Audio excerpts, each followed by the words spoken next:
Welcome, dear listener, and thanks for joining us. I'm Yanto. And I'm Stephen. And this is a podcast all about the weird and wonderful world of the dark comedy anthology series, Inside Number 9. On each episode, we'll be diving into another one of Steve Pemberton and Reece Shearsmith's twisted tales, putting it under a lens and examining it to within an inch of its life. So make yourself comfortable, grab a cup of tea, and join us for The Ninth Degree. Hello, hello. Hello. Welcome back. How are you? I'm good, how are you? Yeah, I am okay. Ticking along. How's your week going back at school? Yeah, it's a bit of a shock to the system, going back to work. Yeah. After the luxury of 6 weeks off. But... Yeah. It must be tricky. It's bad enough having a week or two off in my job, let alone 6 weeks. Yeah, and then it's all changed as well because, you know, new class, new teacher, and everything. But yeah, anyway, how are you? I'm good. We had a fun weekend down in London. Yes. So for listeners of your other podcast, we were being big Doctor Who nerds, so that was fun. Yes. At the Gallifrey Cabaret quiz. Yes, and we didn't embarrass ourselves too much. No, I'm quite pleased. Well, I want to say we're 15th out of about 45-ish teams. Yeah, so definitely not too shabby. Yeah, and considering I didn't want to go on the stage to collect the trophy, I was quite pleased not to have won. Yeah, I got home and my boyfriend Ben said the first thing he said was, "Did you win?" I was like, "No," and he was like, "Oh." And then the next morning he was like, "Can't believe you didn't win." He'd made all the difference. We should have had him there. Yeah. And so the producers as well. Oh God, what an amazing show. So funny. Do I recommend for anyone that's not seen it. Also, I happened to stumble across, and I don't know how I found this, that Reece had been in it when it was last in the West End. Oh, really? Playing Leopold Bloom. Oh. Yeah. That's cool. Which is a wild little connection that I read earlier. Nice connection, yeah. Yeah. Yeah, I told my colleague at work that we went to see it, and she'd never heard of it. Right. I was like, went to see the producers, and she was like, "The who? What?" Like, yeah. And I said, you know, the show based on the old film, and she hadn't even heard of the film. Oh, that's a shame. I told her the plot, and she was like, "That sounds awful." Fair enough. Oh. But no, it was excellent. It was. I really enjoyed. I potted around London. Went to try and see a show at the Albert Hall because it's obviously the Proms at the moment. And hoped I could get in there, but I couldn't. Might try and get back for the last night of the Proms. Might be fun. But 1 year. Yeah. I always used to watch it with my grandparents, so it might be nice to see it 1 year. Yeah. One day. But anyway, enough of our gallivanting around. Yeah. We're back for more Inside Number 9. We are. We're back with episode 5, series 3, Diddle Diddle Dumpling. Before we get too much into that, shall we do our reveal from last week? Yes. Our hidden episode title. Oh, it was one of yours. I am very impressed with that one. I genuinely did not spot it. That was so funny. I obviously cut it out in editing, but there was a bit where we were talking about the one we were going to slip in, and you were like, "Oh, is this teeing up your one?" And I was like, "I've already done that." You were like, "Have you?" It went straight by you. Totally straight past me. For anyone else who missed it, it was Zanzibar.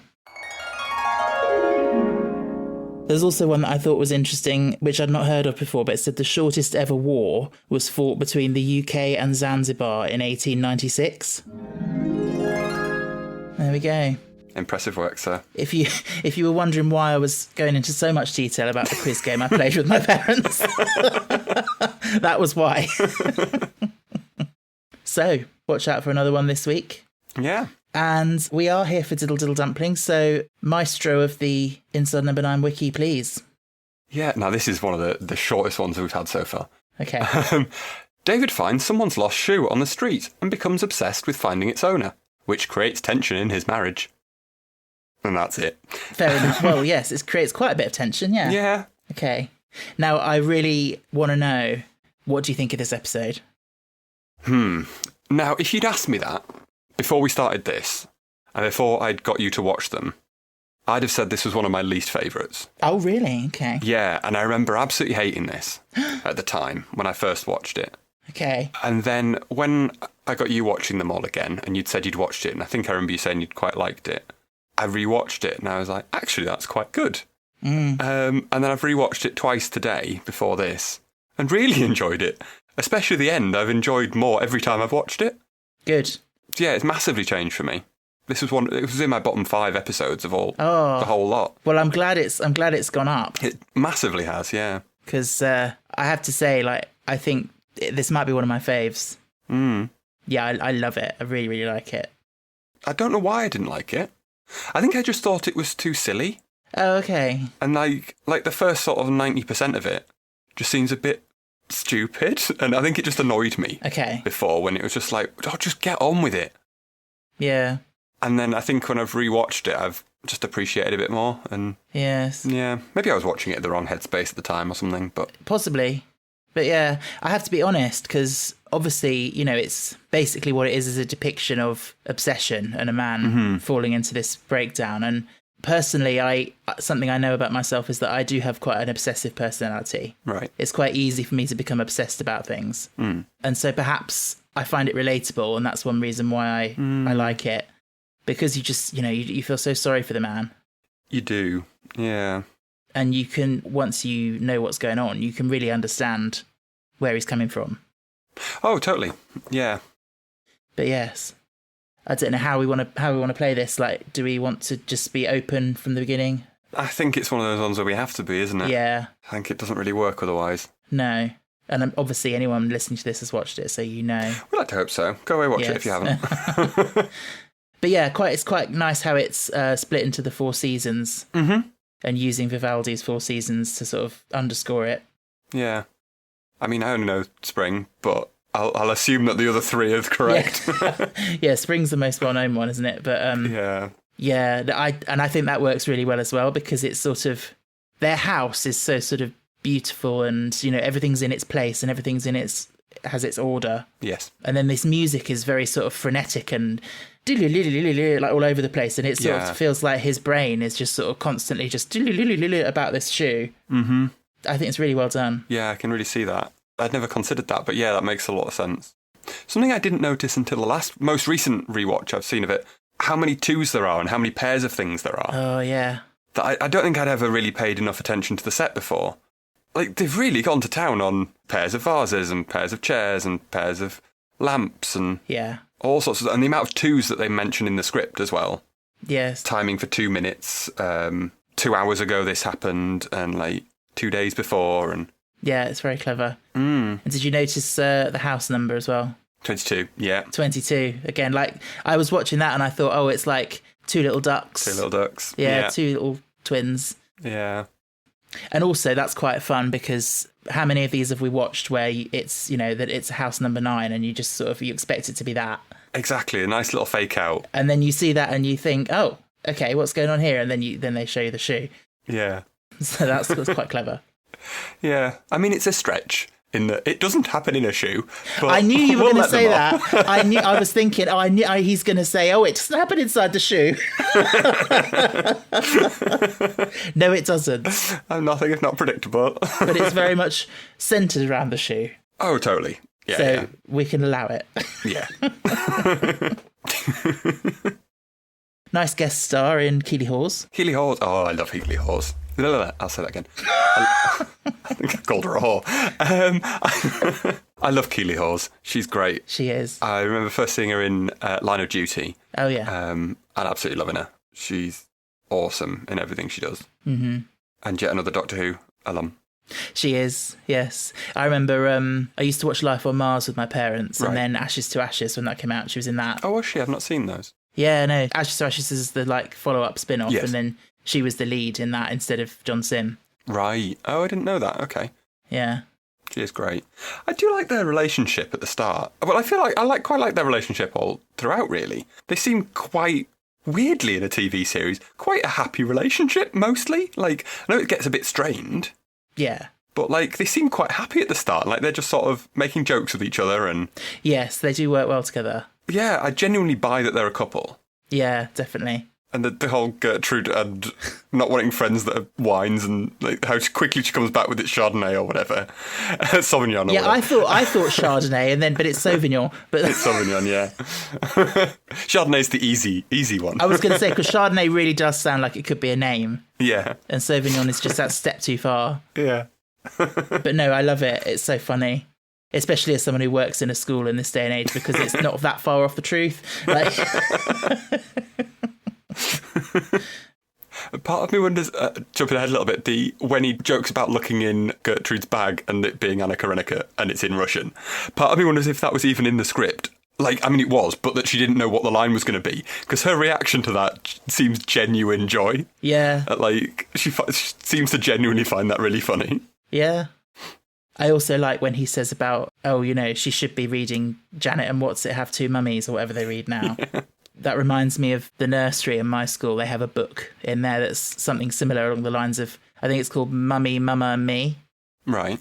And the nursery teacher, she picked it up off the floor when I was in there, and she looked at what it was, and then she said to me, "Oh, it's one of those woke books." Oh. And I was like,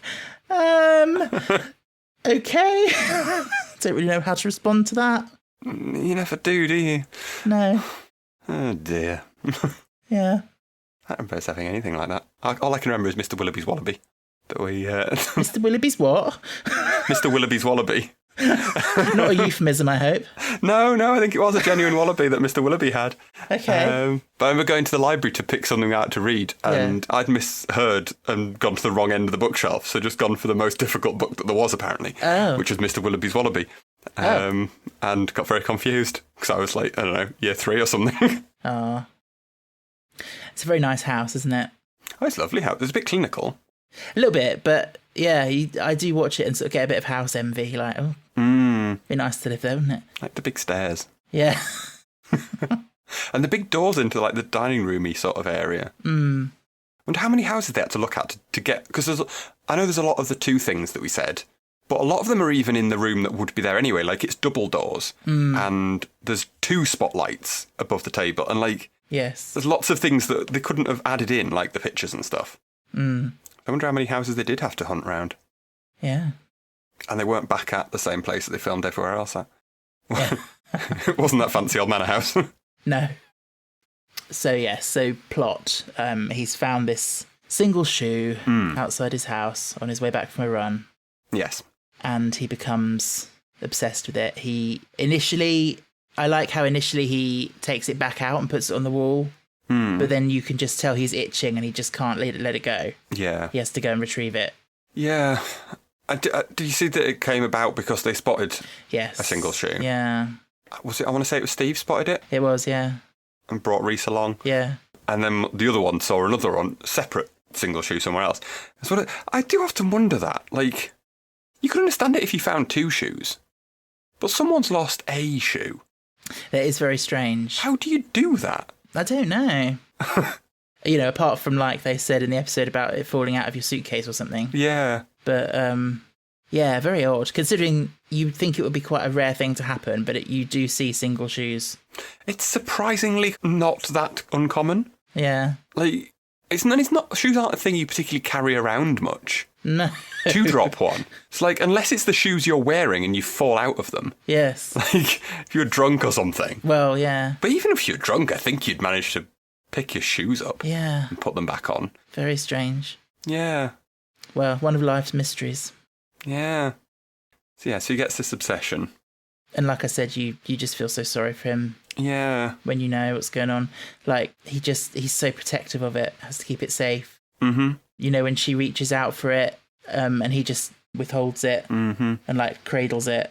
Yeah, and he wraps it up in a blanket as well. And he starts to neglect things in his real life that are important in favour of this obsession. And it's like, it seems silly on the surface, but you can understand it. Yeah.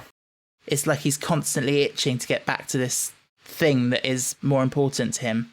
Yeah, and like, this has been 6 years since it happened. Like, what else has he been doing in this 6 years as well? This might not be the first time he's done something unusual. Yeah, that's a good point. Because he's been off work for 6 years. Or was he off for the whole 6 years? Oh, I don't know, actually. That was my assumption. Maybe not. Yeah, well, it makes sense. I mean, I don't see why he would have gone back then come off again. Like, if he'd have probably just never gone back, if he was still off. Yeah, what else has he been up to? Or is it just that he's not had the closure on this thing, and the shoe became something? Yeah, you see, the thing that I don't understand about this episode is Is he? How is he? Because he set it up. Yeah. Like, how knowingly is he doing that? Because I was going to say, because when you've got things like Ted later, that he has that whole conversation with, that assuming he's aware of the fact that he put the shoe out, that surely he knows all of this isn't true. Yeah, well, I don't think he is aware that he did it. Like, yeah. So you know the scene where Chris comes round, and then he comes in with the 2 martinis, and then there's the martinis already on the table, and he's completely forgotten that he's done that. And I think that's put in there to show us that he is having these moments of completely blacking out and not realizing that he's done certain things. I think that's what that's there for. True. I kind of took that as that his mind was just on the shoe. Well, that too. But yeah, that makes sense as well. But no, I genuinely don't think he's aware that he's done that. Well, he can't be. Yeah. No, exactly. It wouldn't make any sense. No. So it's like his subconscious, or like he did it almost like in a sleepwalk, like in a trance or something, you know? Yeah. Because my other question with that is, as we find out at the end that they were his shoes all along. Where's the other one? Well, yeah. My question more was, wouldn't his wife know that they were his shoes? She might do, yeah, you think so. And wouldn't she have shut this all down right at the start? Yeah. Or at least said something. Said, that's your shoe, you idiot. Yeah. Don't you have a pair that look like that? Or something like that. Like, they're not just a random pair that he wears, I don't know, some tatty old pair. Like, they look like his smart shoes. Yeah, that is a good point. It's not like he'd have 12 nice black shoes. Like, you might have tatty old trainers or something. Or maybe she's just, she's quite busy with work and like she's supporting the family on her own. Maybe she just doesn't notice things like what shoes he has. I suppose. And he's maybe not worn them in the last 6 years anyway. Yeah. Because he's not maybe left the house to do anything nice. Yeah. I suppose. I guess, yeah, I can sort of square that enough. Yeah. I do enjoy the bit where he's made posters and like her reaction to that. But obviously when you watch it for the first time, you don't know what's going on. He just seems such a lunatic at this point. Oh, yeah, completely. It's like, you've had posters. Oh, well, I only had 20 because I ran out of ink. Like, and then it's a little drawing as well. And he has a perfectly logical reason for that. I don't want to give the information out. Give him information? No. Yeah. Any old person could claim the shoe. Yeah, it does just seem bizarre. Like, why would he be so obsessed with sorting this out, this shoe? I think I'm trying to remember what I felt when I first watched it. And why I thought he was so interested in the shoe. Yeah. I can't honestly remember, but I wonder if I might have twigged that it was something along those lines, that it might have been a lost child or something. I don't know. I don't think I did at all. It does seem like there's got to be something. There's got to be some other meaning to it, that there's a reason why he's, I don't know. Yeah, I won't claim that I worked it out because I can't remember, but maybe, I don't know. I think I thought it was just one of those episodes where, oh, this is just a weird guy. And it didn't seem to be going anywhere, I think is why I wasn't so keen. And then the end kind of comes a bit abruptly. Or it did for me at the time. Maybe I wasn't in the right headspace for it, to see all of the sort of bits leading up, and it didn't feel quite as satisfying. But definitely has subsequently. Oh, yeah. Although every time I watch it, I forget the ending. Well, not forget the ending, but I'm always like, well, was it that he had a brother that died, a twin? Oh, okay. And I can't remember exactly. I know the concept, but I can't remember who the players are in it. Right, yeah. And I did that again today. So. Oh, okay. But yeah, again, about this, the way that they depict this obsession that he has. Another bit I really like is when the phone rings and he assumes that it's going to be about the shoe. And obviously it turns out to be her mum. And it's just like his entire world revolves around this shoe. Yeah. And therefore he assumes that everyone else's world revolves around it as well. And it couldn't possibly be anyone else on the phone. Exactly. It's very much a one-track mind. Yeah, and the way he's like, get off the phone, they could be calling. Yeah. Like it's some sort of hotline for Crime Watch or something. Yeah, and the look she gives him when she just leaves the room with the phone. Like... Yeah. I mean, I'm being a little bit flippant about it because I'm sort of how you meant to view it when you're first seeing it. Exactly, yes. Like it is objectively very silly. Obviously, it's a lot harder when you do know why he's doing all this stuff. Yes. That's the thing. I love these episodes where it's, most episodes really, where you get such a different experience the first time versus a rewatch. Yeah. This is definitely one of them. Yeah. So we move into summer. We do. I like the sheet that hits the window. Yeah, the drawing. And how it's done to, like, press against the window and then fly away again. Yeah. Must have been tricky shot to do. Nice transition. Yeah, it's a really nice transition. And this will be where we get Steve pop up. It is, yes. For his obligatory appearance. His role as Chris. It's probably one of his smallest roles in the whole thing. Yeah. It doesn't really add a lot. Him personally. He's obviously got to be there to be the catalyst for things, but... He just serves a function, really. This is very much Reese's episode. Yes. And I think he does a fantastic job in it, Reese. He does. I'd feel like Steve gets more episodes where he's the centre, if there is just one of them. Possibly. I don't know. I'm not basing that on absolutely nothing, but just a feeling that I've got. I've not done, like, gone through the episodes and done the maths, but... No. I don't know if I've ever thought about it, really. Reese tends to be the more side character, I feel, that pops up with a girlfriend or a wife or whatever. Yes. To be a side character to push stuff on for Steve and his wife or whatever character. Yes. But no, he's very good at doing this neurotic, slowly losing it thing. It really suits him. Yeah, yeah. And so, yeah, there's this thing of that they're sort of trying to get David back into work. Mm-hmm. As I said, he brings him the martinis, but he's obviously forgotten he's done that. Yeah. Which I think is quite clever. And again, reminded me a bit of Tom and Jerry, actually, where I got Tom and Jerry a lot. Where they say about 3 weeks ago, and she says, no, it was more like 3 months ago, where they're losing track of time. I did, I got the strongest link to that episode of all of them. Yes. It felt like there was a lot of callbacks to that in a way. Yeah. Similar sort of vibe. And then, this is another person that comes in and he expects to be as fascinated by the show as he is. Yeah. And it just, as the episode goes on, and it just becomes more and more awkward that people aren't, and you feel so sorry for him. It's so sad that he just can't see that it's not appropriate and like no one cares. It isn't the normal thing to do. Yeah. And then, of course, she reveals that she threw it away. Yeah. And he absolutely hits the roof. Yeah. Freaks. Hence why he's got it locked away after that, I'm guessing. Yeah. I was lucky it wasn't long ago. The bin man hadn't been. Well, yeah. I just think this is such a good episode. Because you can understand exactly why he freaks like that when it means so much to him. That it's essentially a stand-in for his lost son. Yeah. And why he's so, he's so protective of it. And, when he lets Chris touch it and he's like, oh, careful. Yeah. Like, there's no lines wasted in it. Like, everything is so well crafted. Yeah, it is a beautiful episode. It really is. And yeah, then it's so awkward, but he tells him to time him and see if he can go 2 minutes without talking about it. And he's like, oh, no. And the fact that Louise is like, no, I want you to see this. It's like, because you feel so sorry for her as well. Like, she's having to deal with a lot. Dealing with this, And it's her kid too. Yeah. Yeah. 100%. Like, and she must be so alone in this because her husband has vacated the building. Like, effectively, yeah. He's now just a shoe man. His life is this shoe. Yeah. He's not her husband anymore. He's some shell of a man. Very sad. And a bold thing to have a good 20 seconds worth of absolute silence. Yeah, but it's so good, isn't it? Oh, yeah, but it feels like eternity.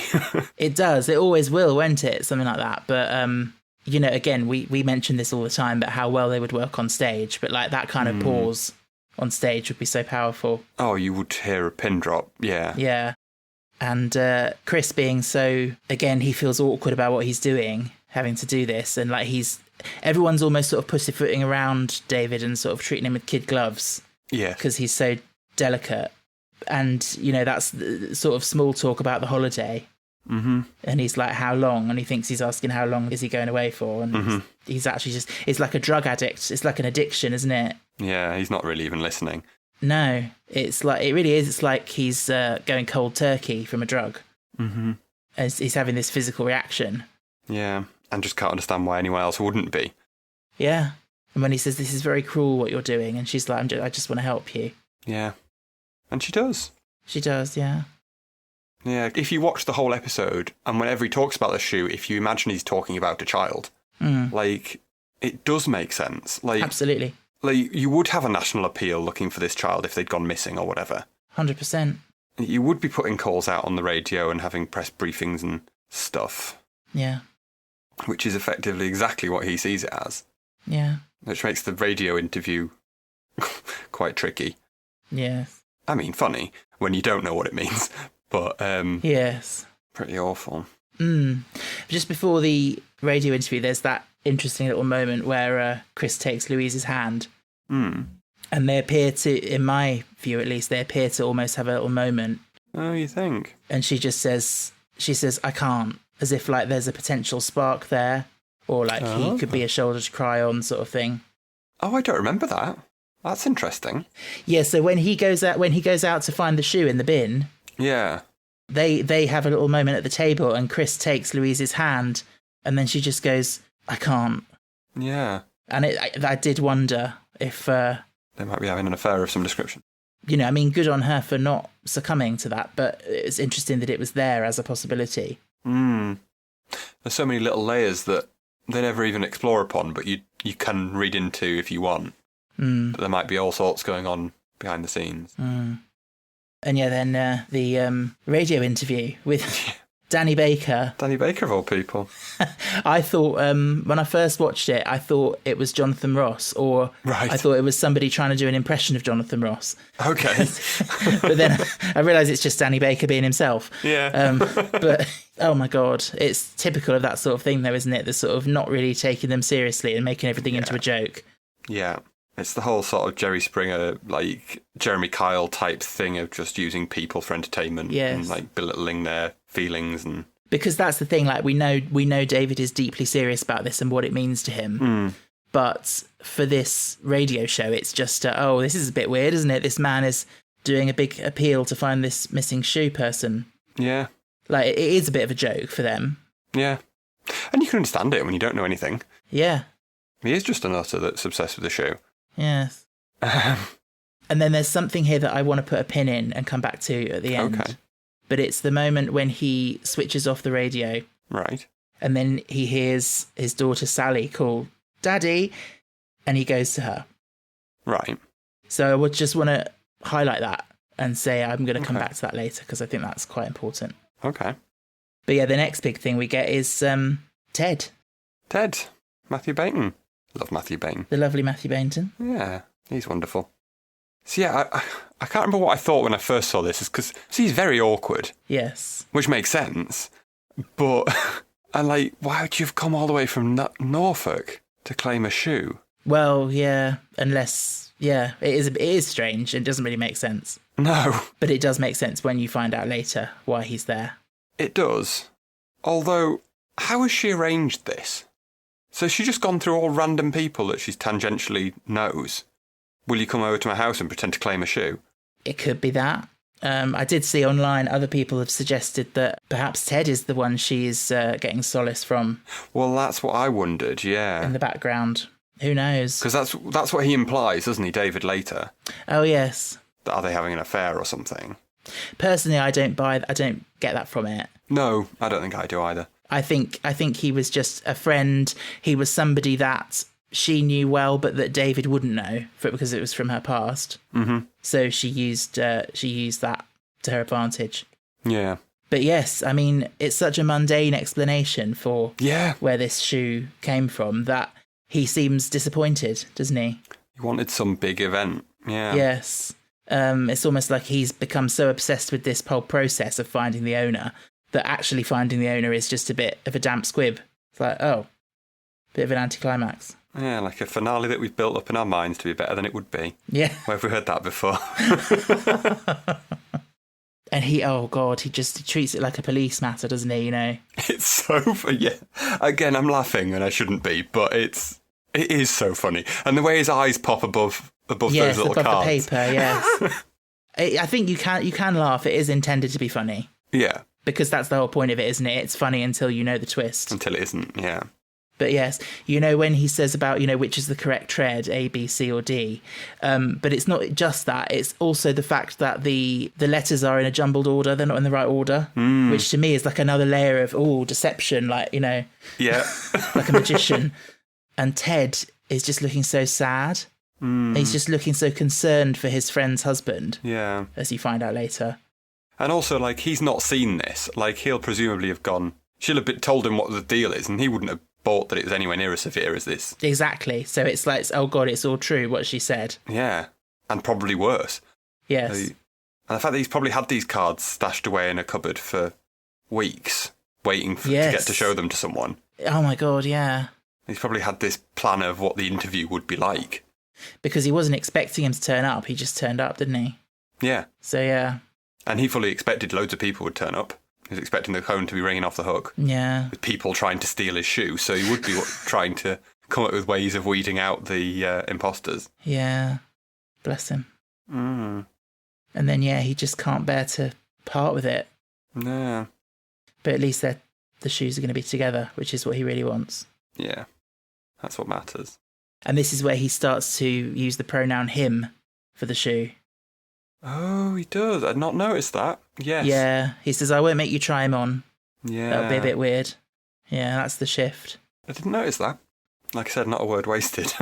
No. Every word is important. Very, very good. So then we go to autumn. Mm-hmm. Mummy the Pumpkin. Yes. And there's an interesting little moment there where Sally brings up funerals. Mm. And there's a moment where Louise is just a bit awkward, like, yes, yes. And obviously, given what we know later, so the twin died 6 years ago. Yeah. But this girl is older than 6, I would say, 8 maybe. Yeah. So she must have been, old enough to be aware of what was going on. Yeah. Even if she's not old enough to really have had much of an attachment to remember him. So she presumably what she means is she remembers the funeral, and that's why she's bringing it up. Yeah, and everyone being sad and it being a big event, but she won't really remember what it was. Yeah. Potentially. So I imagine if the dad's still miserable 6 years on, which obviously makes sense, that they probably haven't had many fun events that she would have been to between then and now. No. To remember. No. Yeah, I mean, it's remarkable how well adjusted the girl is, given everything. Yeah. Yeah. But yeah, I mean, it's quite a shift, this scene, isn't it? David seems to be doing really well, back in work. Yeah. It's nice to see. And, he's really stuck in and he's talked about trips abroad and, he's probably, I don't want to say over it, but, he's moved on enough. Yeah, he's moving forward. Yeah. He's going in the right direction, at least at this point. Yes. And then, his greatest test there in that scene is her recital of the nursery rhyme, which is where we get the title of the episode. Yes. Were you familiar with this rhyme? I wasn't. No, I don't think I was. I was watching this and my housemate came in just probably about as autumn started. Yeah. And he was sat watching it and she said a little thing and he goes, what the fuck was that? What the hell is she on about? Yeah. It makes no sense. No, well, most nursery rhymes are weird, aren't they, when you think about it? And if you'd gone into this assembly and that's all that happened, I'd be very disappointed. Well, I doubt that's all that happened. They all have some nonsense 3 lines to say. Yeah. But no, I think he deals with that quite well. Louise is clearly on eggshells, waiting to see if he's going to flip because of the one shoe off and one shoe on. Yeah. He seems to deal with it quite well until the daughter hugs him and then you see his face is he's wobbling a little bit, I think. Mm. But I do think overall he seems to be doing pretty well in this in this moment. Yeah, oh, definitely. He's adjusting, not adjusted. But it doesn't take much to shake him still. No. And I do think clearly he has a lot of love for this remaining daughter that they have. Yeah, and the way he walks in and says, my girls, or whatever. Yeah. They do seem a really sweet family. Yes. Because it's the thing is, obviously you're not going to get over something so tragic happening, but you can't let it be more important than the people you do have. You know what I mean? That's the thing. It must be so tough. Yeah. Because you can't just let it swallow you. Yeah. Because you've got to be there for the other one. Exactly. And that's the thing. It's hard. It's very hard. But being grateful for the child he does have and the wife he has and stuff. Yeah. So quite a short scene there. And then we skip on to winter. Yes. Where it all goes downhill. Where it all goes downhill. The shoe is back on the grass. It is. And it all goes to hell. Yes.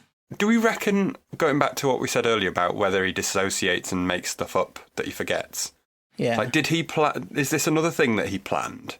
Do you reckon he's been thinking about this Ted person all this time? And are they real? And has he been going through the photo albums and trying to hunt her down? Or do we take it at face value that he was just making a photo album? I personally took it at face value. I did until literally just now. I wondered whether... Oh, okay. Is he, like, concocting more stuff? I mean, it's possible. It is possible. But I think it's nice that, you know, as we said in the last scene, he was doing so well. If he's continuing on that trajectory. Hopefully. And then it's just accidentally stumbling across this photo that changes everything. Yeah. It's quite nice.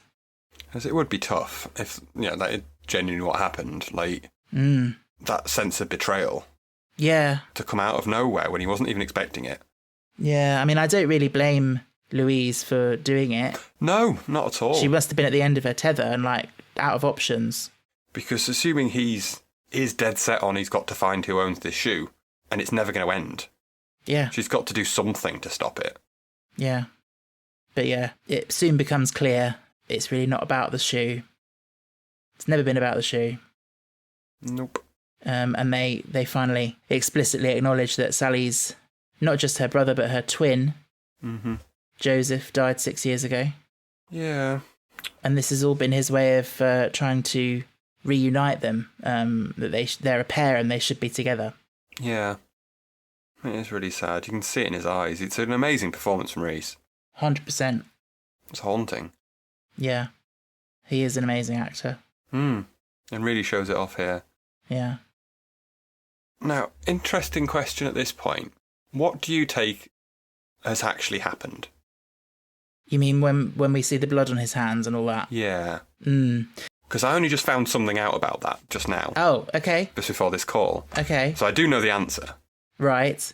But what do you reckon? Well, the way I see it, it's left deliberately ambiguous. So the way I see it, you realise the blood on his hands, it's not his blood. And he's literally just said they should be together after they talked about the son being dead. And the way I see it, there's a split second, for me, there's a split second where you think, oh my God, he hasn't killed his daughter, has he? And then he brings up Ted and says that he went to see him to get the shoe from him. Yeah. So my understanding at the end is that he went and he probably killed Ted, but I don't believe he killed his daughter. Right. However, But you believe it's meant to be open-ended? I do believe it's meant to be open-ended, yes. Interesting, okay. So I was looking up on this to see what the consensus was. And I stumbled across a podcast with Adam Buxton from about 2017 with Reese and Steve on, discussing their careers. Oh, right. And they were talking about dark episodes and people making up things. And they said that they'd read that this theory that he'd actually killed his daughter. And they were like, we never even thought of that. Oh, wow. So it wasn't intended to be open-ended. They'd never even considered that was an ending. And Reese had a line saying, one about wanting to put the shoes and saying that they should be together. And people interpreted that as being they should be together, i.e. I'm going to go and kill the other one. And people thought that the ending that we'd come up with is that he had gone and killed the other one and paired them by having one with and that was never in our minds. We were like, who are these sick people? That's interesting because it really does seem, even if it's just for that split second, it does seem very intentional. Yeah, that's what I thought. So what was it, before you listened to that, whatever, what did you think the end was? I thought it was open-ended. I did think it would probably be Ted, but I don't know if I'd have liked it to have been more heavily hinted that it could have been either.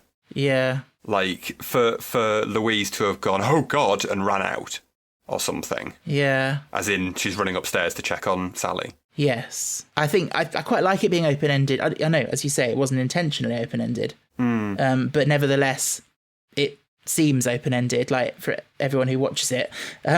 You can understand him. I mean, you can't. But you can understand him having potentially murdered Ted. Like, not only has he lied to him, he at this point potentially thinks he's having an affair with his wife.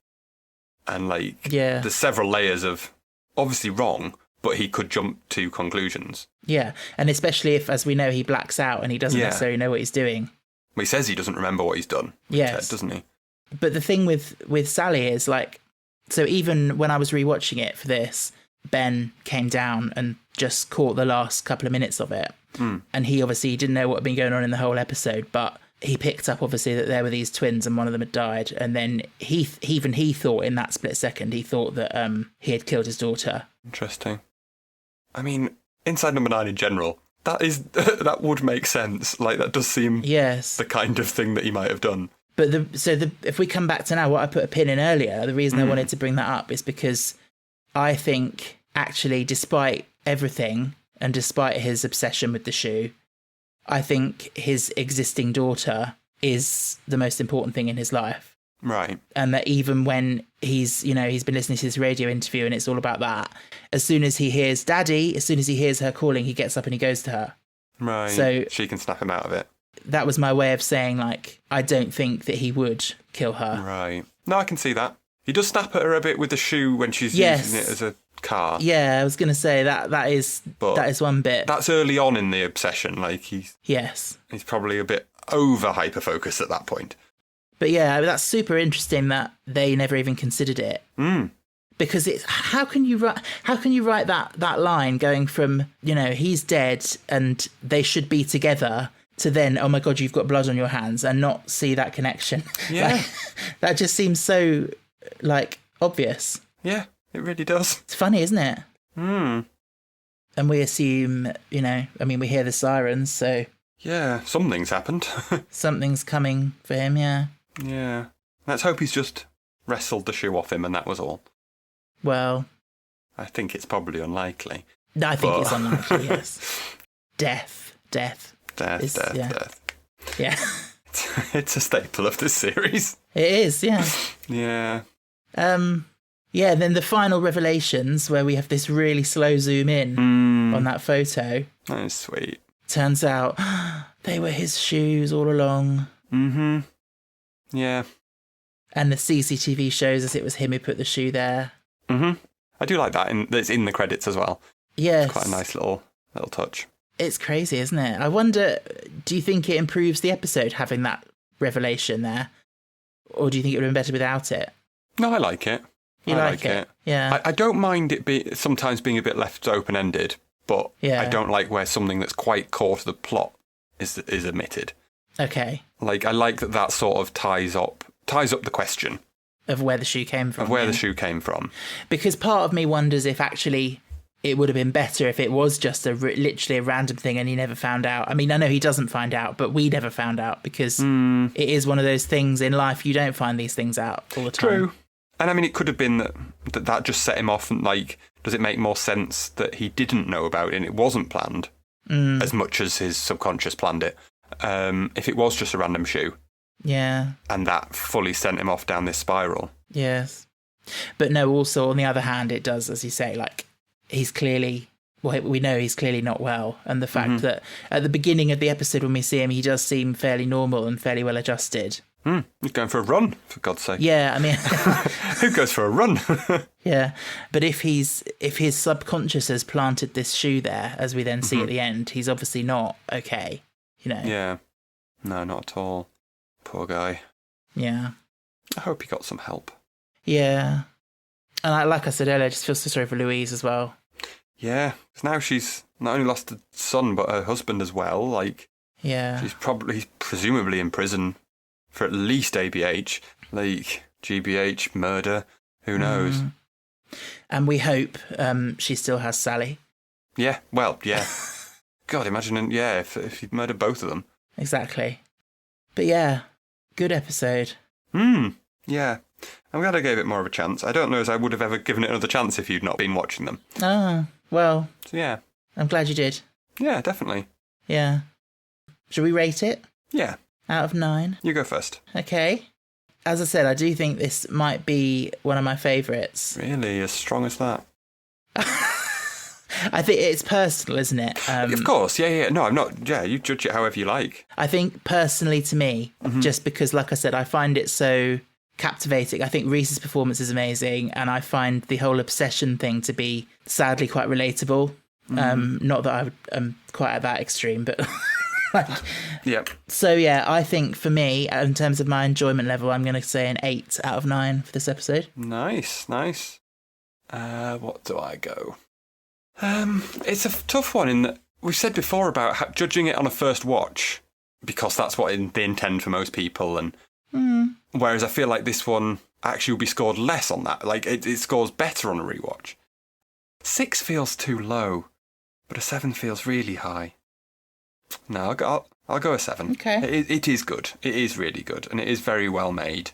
What do you think you'd have rated it before rewatching it? Like Just on the first watch and how I remember it. Yeah. Oh, at best a 4. Okay. I don't know. It's grown on me a lot. Yeah. Good. It probably as well comes down to my appreciation more for acting now than I would have done. What was this? 10 years ago. Okay. Nearly 10 years ago. Yeah. Interesting. But yeah, I kind of was looking forward to getting to this one for a long time. Because I did remember really liking it. And yeah, it didn't disappoint. Good. Well, that's nearly Series 3 done. Nearly. There's one important question you haven't asked me that I'm dying to... Oh, did you spot the hair? Well... And if you didn't, I think you need to go to Specsavers. I was going to say, yeah. Well, actually, I did go to Specsavers at the weekend. But... Of course you did, yes. That's why you spotted it. Yes, exactly. I haven't even picked up my new glasses yet, but yes. I think I would have had to stop doing the podcast if I hadn't spotted it. Yeah. It was right in your face, wasn't it? It might be the third most easy to spot hair in the whole series. So, yeah, when he's dusting the pictures. Yeah. And it's there on the sideboard. Yeah, about 3 minutes in. Yeah. I wondered if, I looked when he did it, and because it was on the far left of the dresser, I wonder if they might have made 2 of them in this one and put one on the other end to keep their 2 thing going. But no. But whether that might have been a bit obvious for the nerd. Possibly. Did you spot our hair, dear listeners? We will let you know where it was next week. We will, indeed. When we're back for the finale private view. Indeed. Which I don't remember very well at all. No? And I don't think I particularly liked it that much, but we will see. Okay. We will see what I think this time. I remember not liking Peter Kay, but otherwise, we'll see. Peter Kay's in it? Yeah. Is he? Yeah. My God, I really don't remember it. Not for long. He doesn't fare well. But Oh, yes. Yes. Okay. Well, yeah, that'll be fun. But yeah, until then, I think it's time to close the door on number 9. But you never really leave, do you?